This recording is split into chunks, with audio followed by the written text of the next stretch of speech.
Ladies and gentlemen, welcome back to today's episode of the EU Spectator, where we dive into one of the most closely watched events in global politics, the United States presidential election results.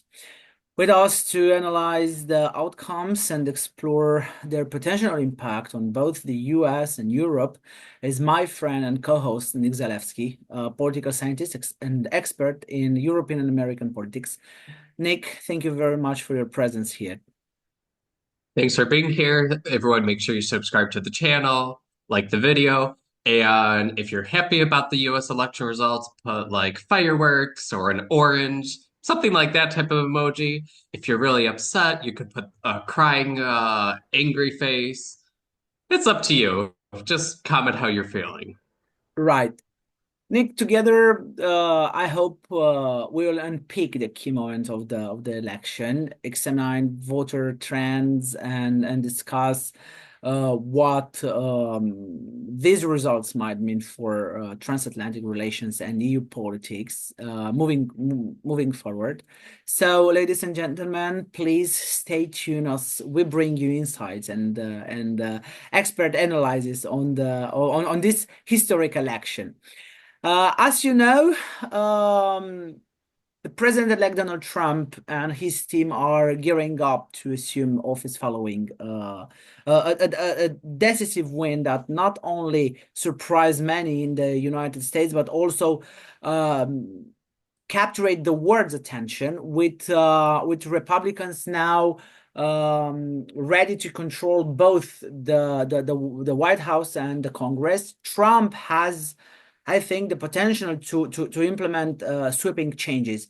His agenda signals a shift that could redefine U.S. domestic policy and reshape America's role on the global stage. So, to help us, Nick, understand the significance of this outcome, uh, I really want to give you the floor, and I'd like to address the first question.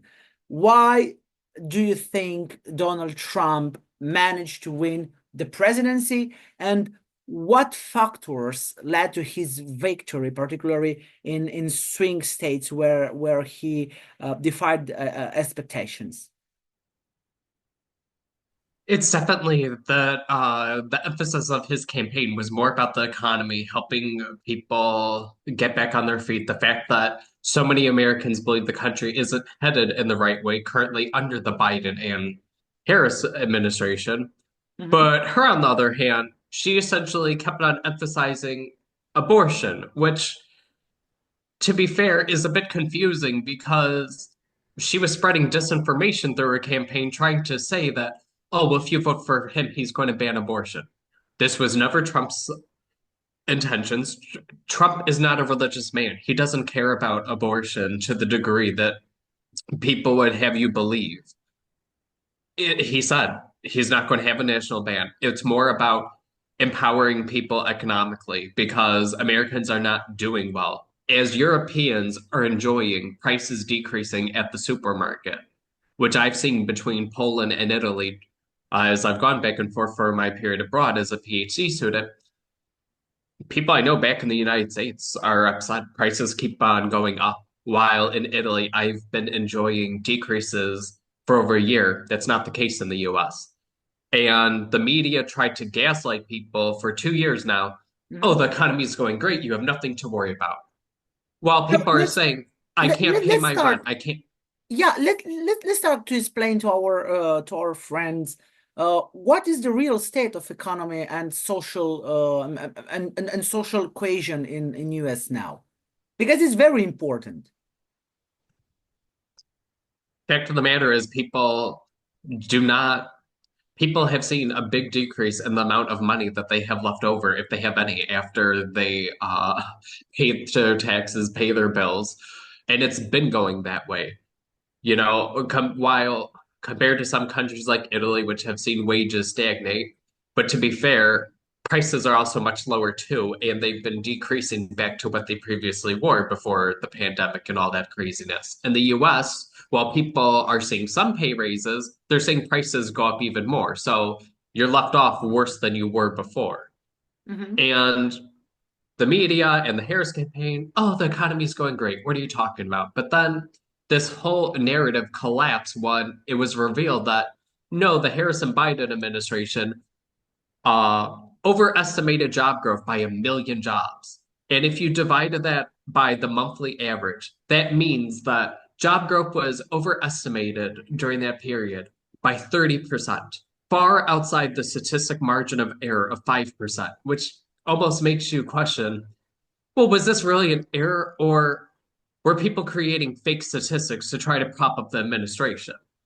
And given the fact that everyone was trying to say, oh, the economy's going great. What are you talking about? You're stupid. You're uneducated. When people would bring up, hey, Hmm. I can't afford food anymore. For the first time in my life, I can no longer buy butter. And then, no, no, no, that's not true. And different experts would be dismissive, where they would try to say, oh, food prices have only gone up 10%. And people would say, well, I keep track of my expenses. I go to the grocery store myself, so I know food prices have doubled for everything I buy. What do you mean, only 10% increase? And the issue with the Harris campaign, this was not the focus because the whole message was, oh, the economy's great with Biden and me. Nothing's the problem. Hmm. While Trump, on the other hand, was saying, no, we need to shift things back on track. We need to improve things for American consumers. And that's what won over a lot of support also from minorities. For the first time in history, 54% of Latino men voted for Trump. This and that's the interesting thing. White voters shifted from the last election towards Harris. So when people want to sit there and try to say that it's only white people, no. Trump was also seeing big victories and seeing a large increase in minority neighborhoods, even in New York City, which is heavily blue.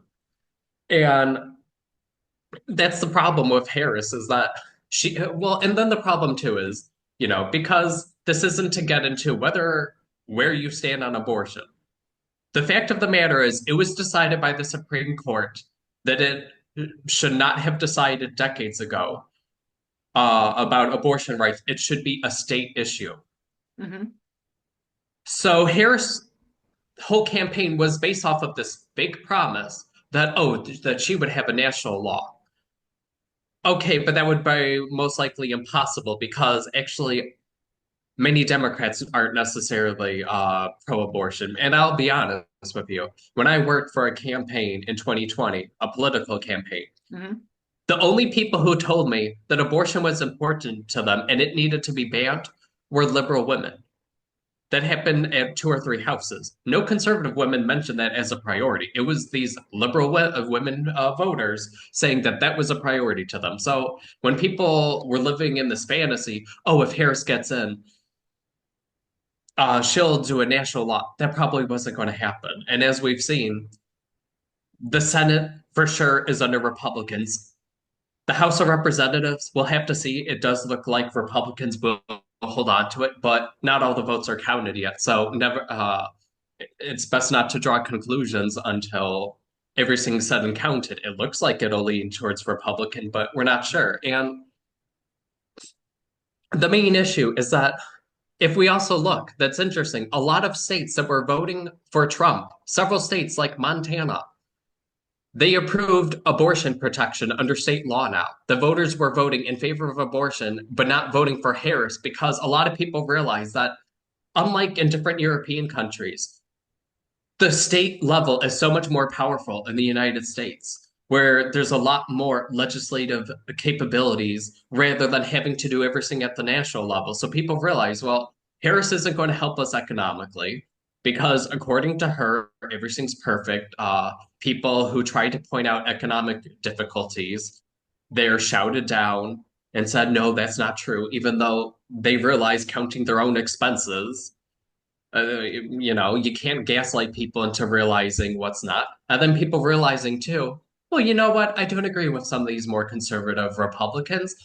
And different states, even if they're very red, like Montana, Mhm. Trump won by double digits in several of these states, also even Missouri, where you see different states voting in favor of legislation protecting abortion.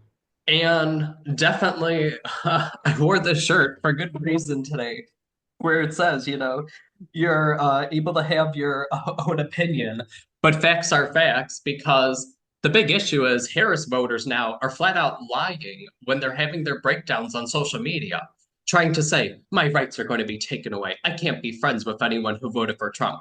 Name me a single right because the issue with abortion was decided by the court beforehand. This was decided under the Biden Harris administration, even. So, what right, especially when you're seeing a lot of states turning around and you're seeing voters vote in individual states, even if they're hard red, no, we're going to vote to protect abortion. We're not going to be having these making it completely illegal. So Mhm. then when you turn around, well, what are you left with Harris? And then the other issue is that people need to realize in the US that when people are really struggling, you can't campaign based off of identity.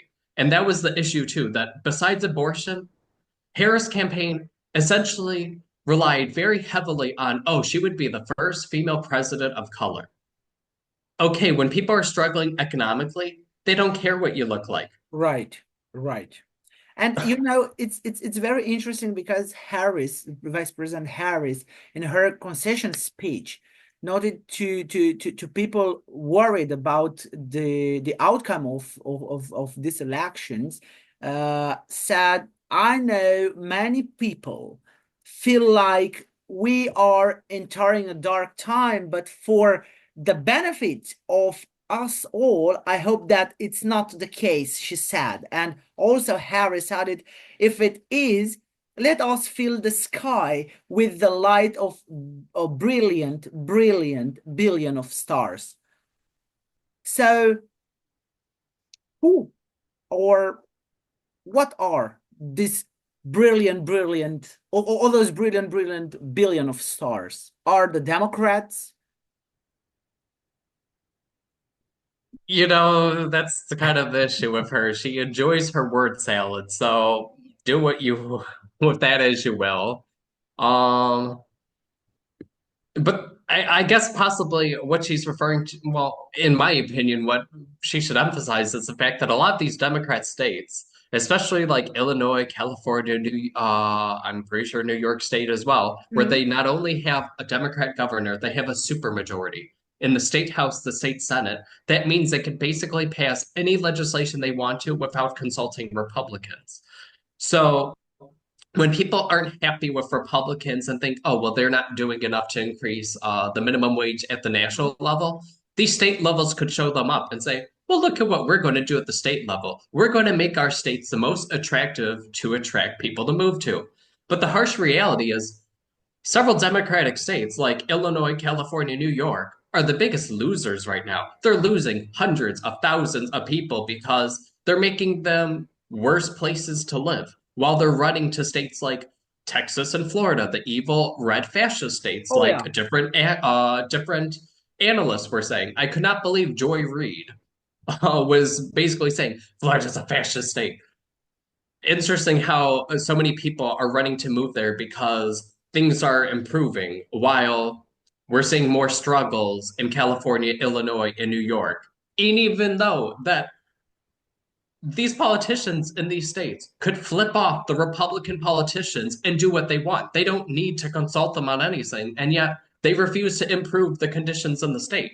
And then the other thing too that people are upset with Harris is that Harris would refuse to answer questions. So, for example, there was a recent proposition in California regarding whether or not to increase some criminal penalties. Mhm. And she refused to say what she voted for. Why should we trust you to be president if you won't even tell us where you stand on crime? That is not someone who is capable of being president. That's a good question. And that was the issue too of her constantly, though. Her supporters would say, you just got to vote for her and find out later. That's not going to win over voters who want to know what your plan is.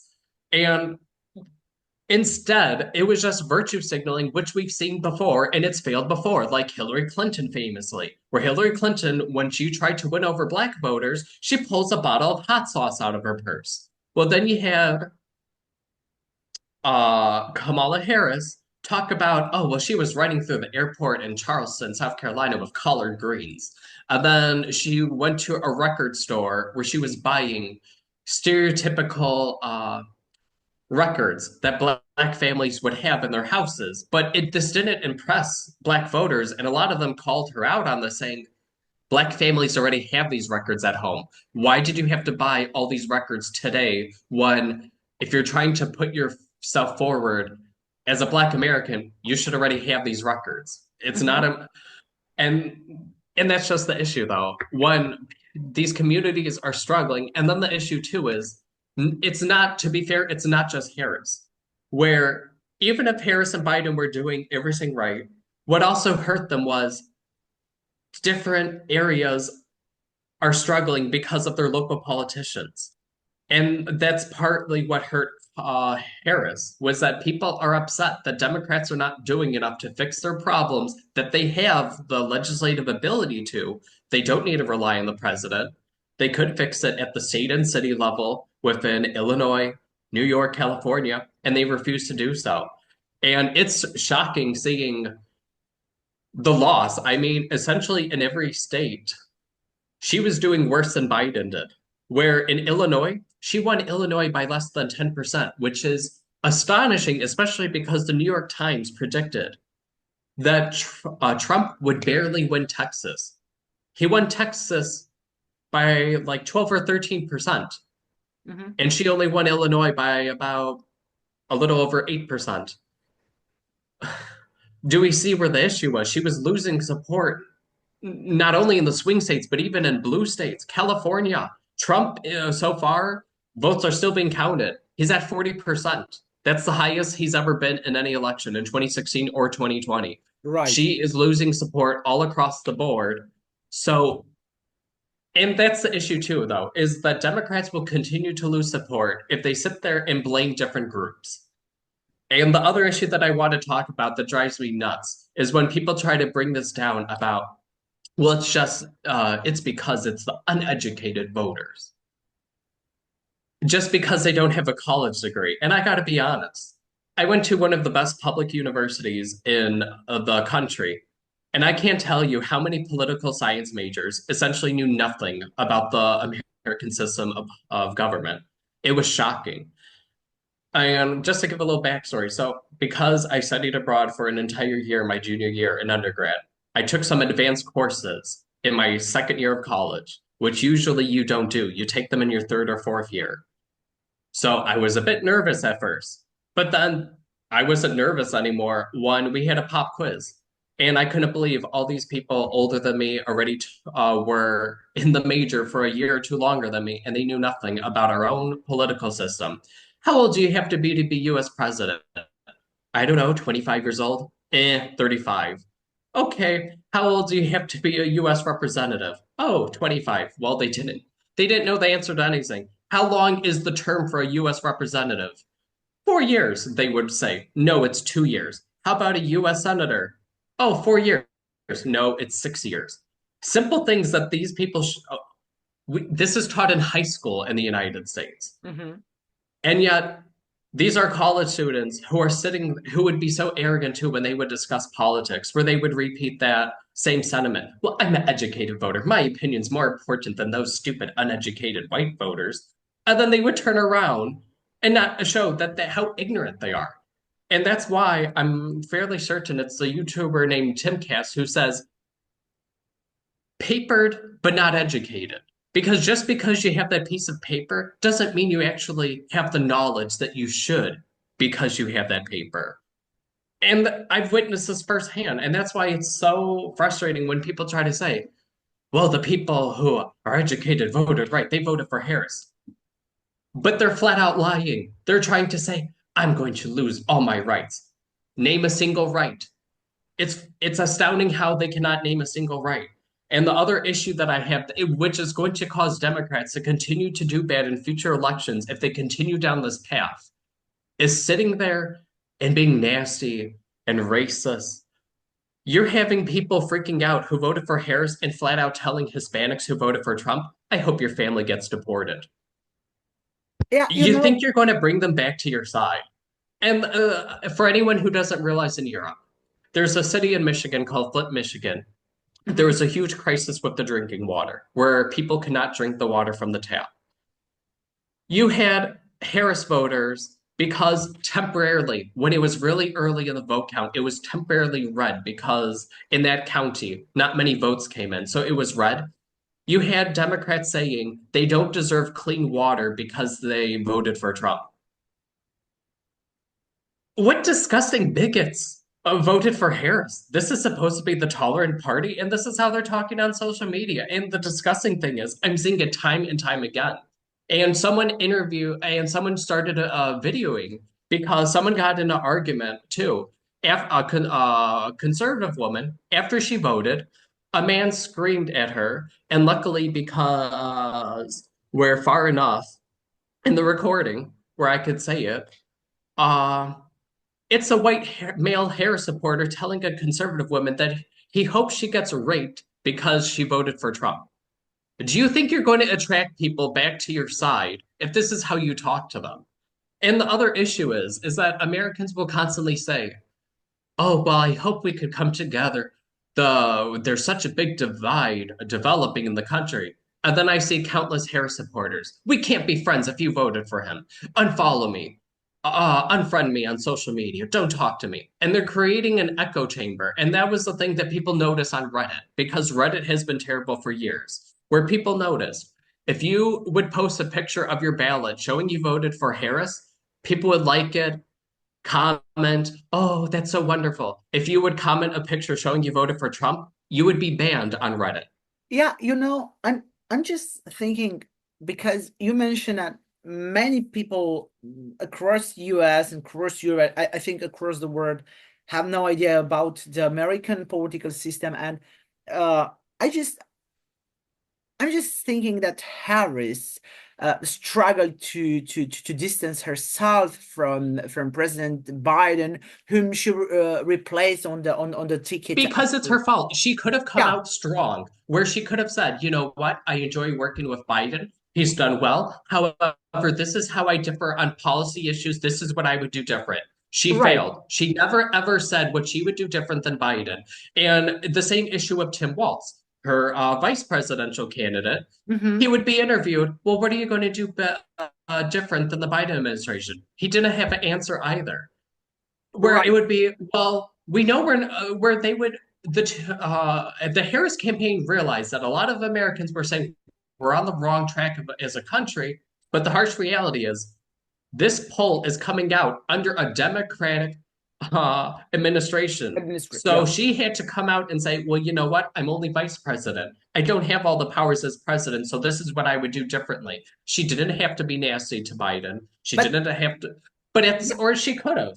She yeah, could but have the been public, a little more vicious, thrown him under the bus because this was her campaign. This was hers to win or lose, and she lost.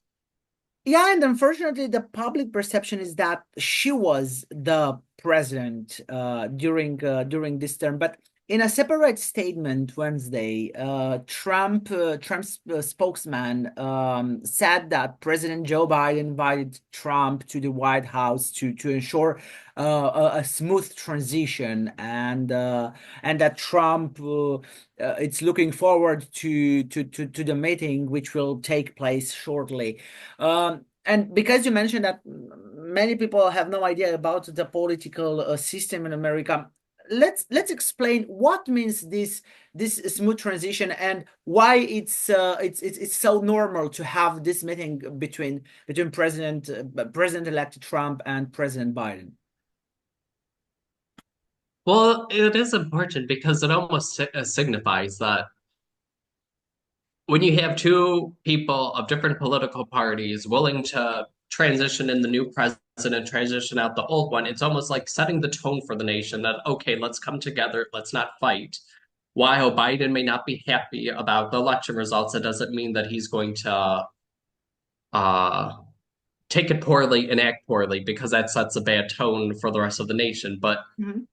the other issue too that and just another thing that I wanted to describe as you're mentioning with the political system Yeah. is people talk about with the electoral college. A lot of people are really upset this time too because the first time Trump was elected, he lost the popular vote to Hillary. So people could say, oh, well, see, if only we could get rid of this stupid, archaic system, then Trump wouldn't have won. Well, people are devastated because right now Trump is leading by over 4 million votes.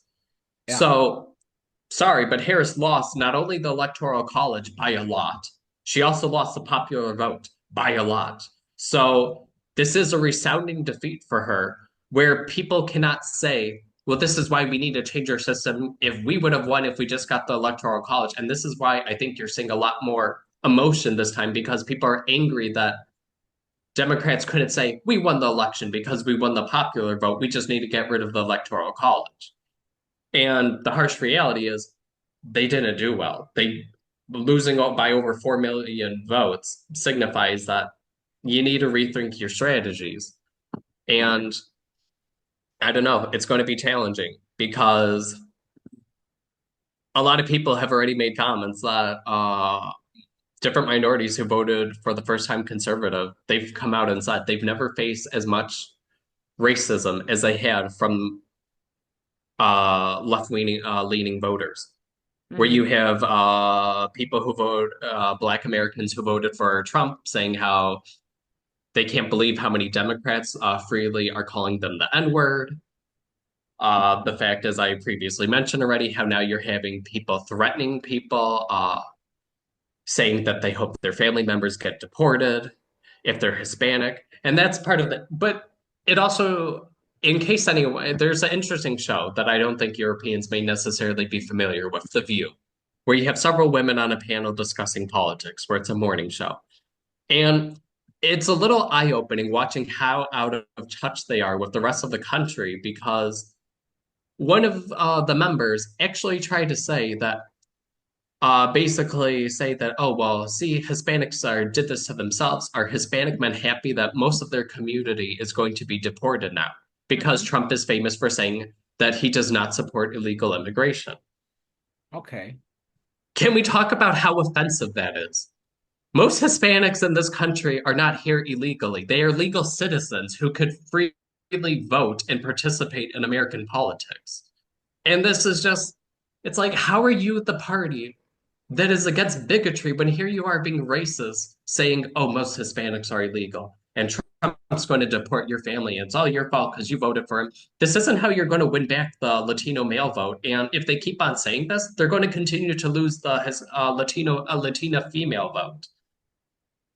And this is a big issue that's going to go forward for Democrats is that they need to look at how they're going to win back voters.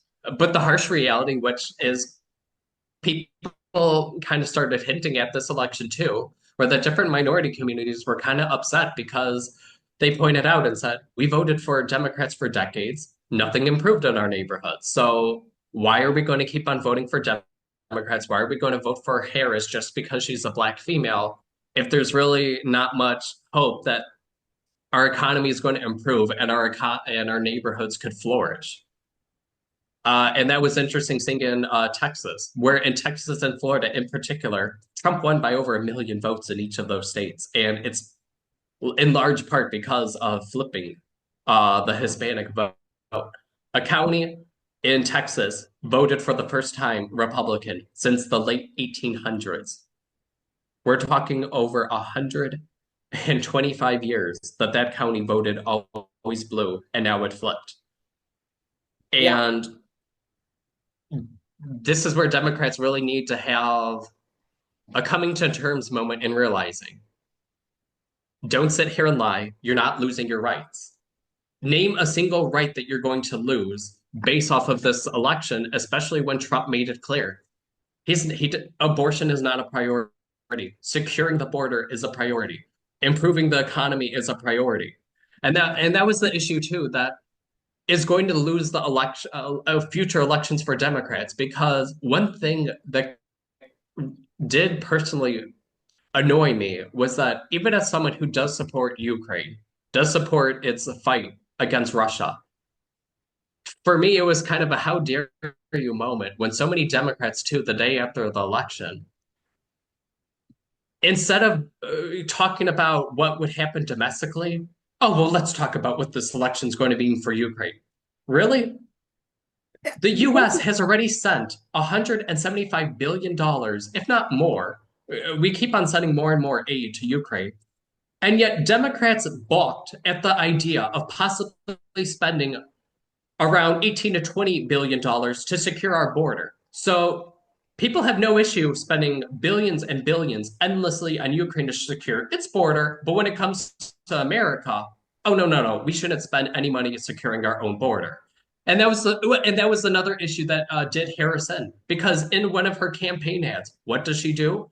She finally talks about, oh yeah, I'll secure the border after refusing to do anything all this time under Biden. And you know what she does in the campaign ad? She shows part of the border wall built under President Trump.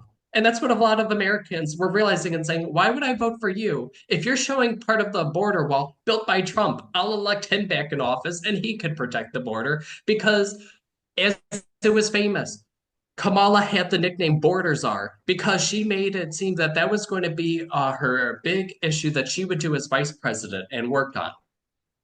And then she didn't do anything. She's infamous for her stupid interview where a journalist asked her, when are you going to visit the border? Because here she is. Oh, I'll focus on the border.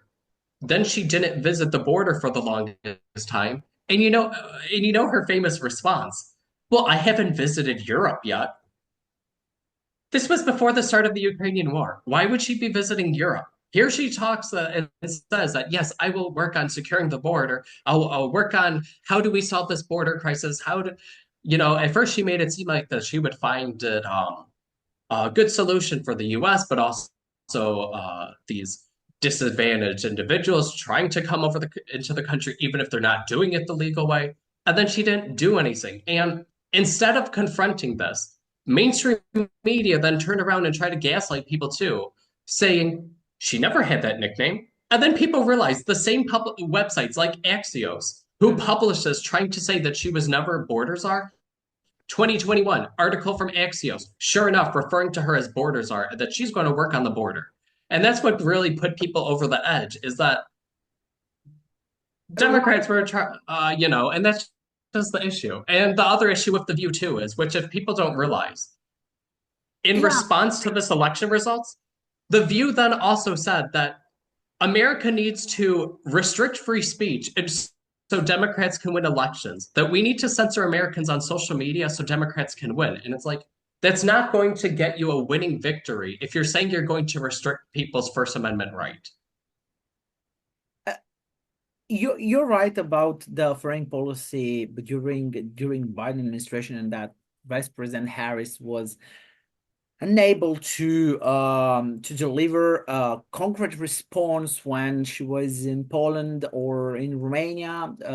She was unable to give us a clear response to the Russian aggression. But because you mentioned Ukraine and this entire fear about what the US will change its proper foreign policy. I'd like to know what are the likely implications of Trump's win for US foreign policy. I mean, how might his approach differ from the Biden's administration? I think it's definitely going to be more focusing more on domestic issues, realizing that we have a lot of domestic crises. We have a drug crisis in this country with Okay, people homeless all over the country, overdosing on drugs every day. Life expectancy in the United States is partially decreasing because of drug overdoses. okay.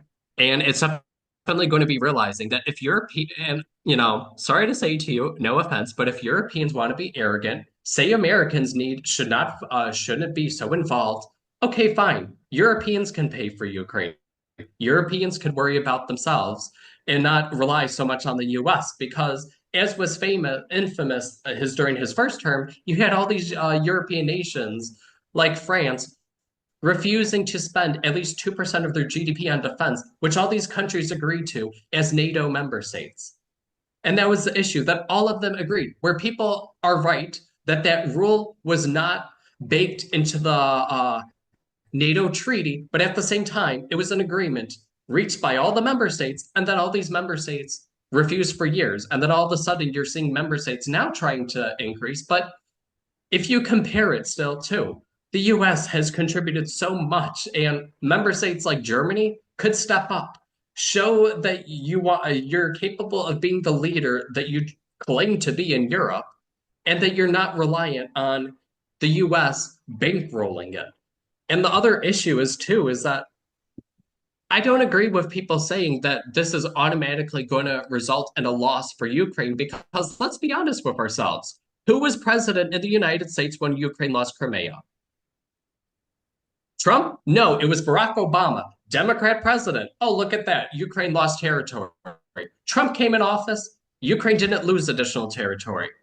When Trump leaves office, a few years later, under President Biden, another Democrat, oh, look at that. Ukraine loses even more territory, and there's an active war going on to this day. How is that beneficial for Ukraine having two Democrat presidents who allowed Ukrainian territory to be taken by Russia? Mm-hmm.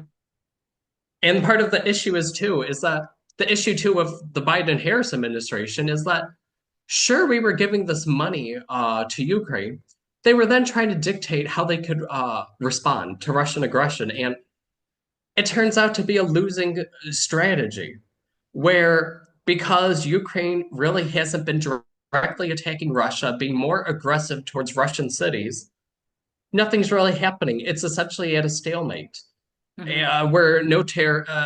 Luckily, Ukraine's made some progress into capturing some Russian territory in order to barter, but not very much as possible.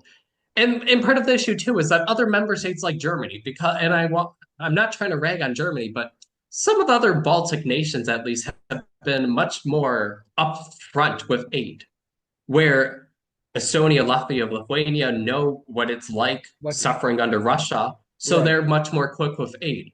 Germany, Chancellor Scholz needs to learn to make decisions quicker. You cannot take 3 months to decide. Well, these weapons are going out of date. Do I let them sit in storage and turn to dust, or do I give them to Ukraine and at least Ukraine could try to make something out of these older weapons? And then he'll take 3 months to decide, oh, okay, I'll finally give them to Ukraine. Where usually he does do the right thing in the end, where he realizes, well, these weapons are going to waste. Germany isn't actively facing a threat. And even if it was, it wouldn't want to use some of these older weapons.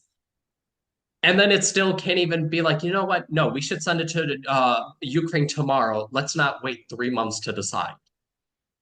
And that's the issue where in Europe, it needs to speed up. And the thing too is that but that's part of the issue that when you would see Biden at some of these events in Europe, and he's kind of wandering off, not really, he's you could see it in his face that he didn't necessarily know where he was. How is that effective for American foreign policy to help our partners if it's becoming clear to other nations that he's not entirely with it? Right. And I really think that we are we're now in a black hole because we the Europeans, because we are trying to analyze and to explain the results of the American elections and the results and the performance of Biden administration using a pair of European glass, but it's not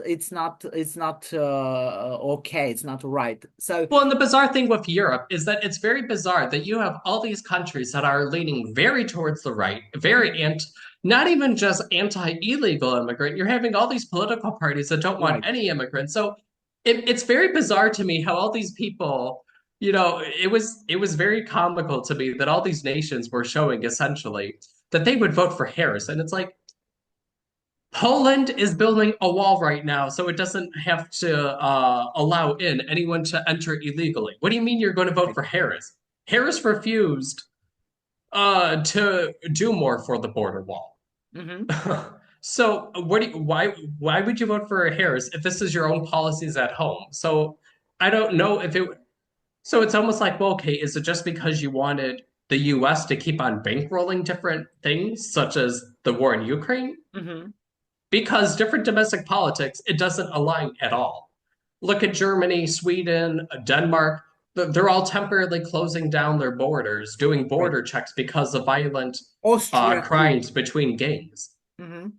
So it doesn't make sense to say, oh, yeah, I would vote for Harris. One, she hasn't been very forthright about how she would try to fight crime or how she would deal with some of these issues. Hmm. And it's just kind of bizarre to me. And I try to compare it, for example, in Italy. Most Italians did not vote for Ellie Schlein from PD, only about 20, 21%. Yeah. So, how are all these Italians going to vote for Harris when most of them support more Trump like politicians? Just because I think Harrods it's a exotic figure in the US Well, politics. that and I think part of the issue is this it's just flat out Europeans not paying Yeah, attention to the actual stances, not paying right. attention to it. I It's totally. just kind of the, oh, well, she would be the first black female president. Okay, and what about her agenda? What would she do? Because, and that's the issue with Americans, it just became clear that this election, it's not about identity politics. And a lot, and it I could tell it definitely is pissing off a lot of Americans online when people are trying to suggest that people only didn't vote for her because they're racist and sexist. And it's people who are minorities saying, or females who didn't vote for her saying, really, you don't think I want a female president finally? Because to be fair, compared to several European nations, including Italy right now, that has a female prime minister, the United States still hasn't had a female president.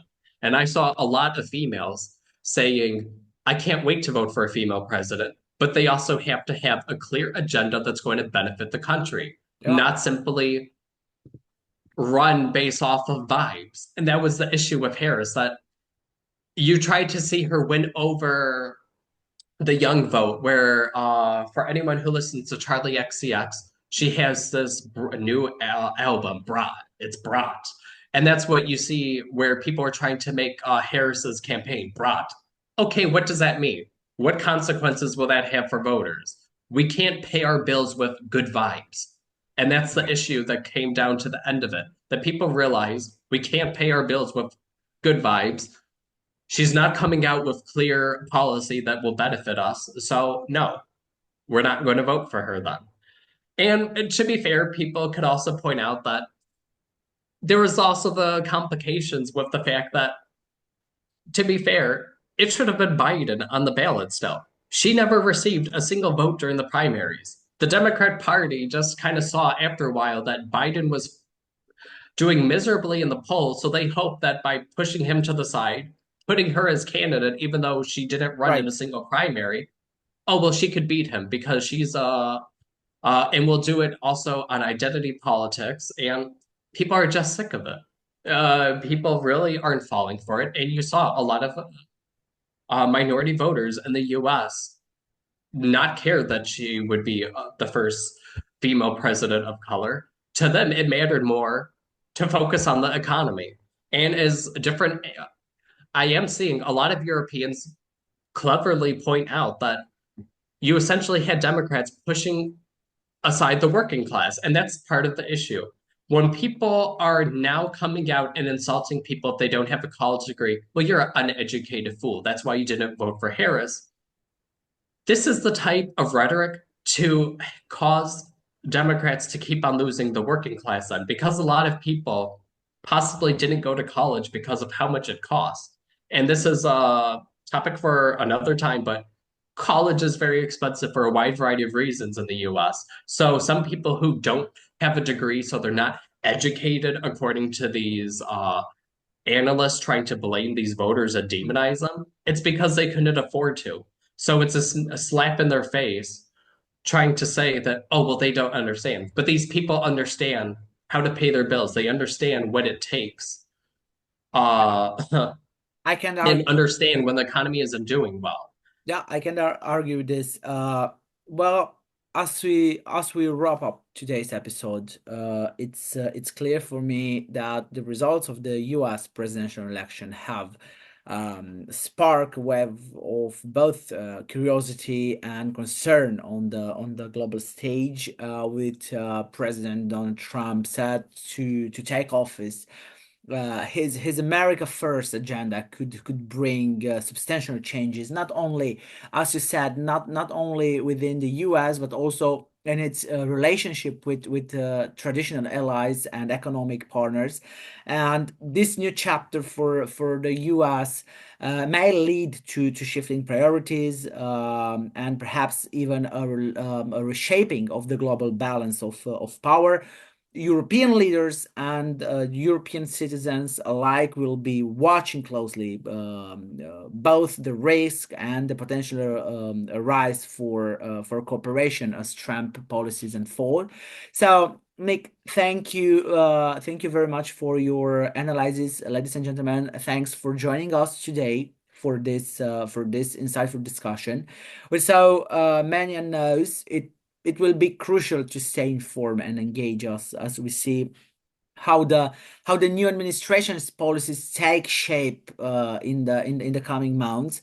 As once again, Nick, a special thank you for your expertise and for helping us navigate the possible implication of this election on international relations and transatlantic ties, and also your analysis on implication on U.S. domestic policies.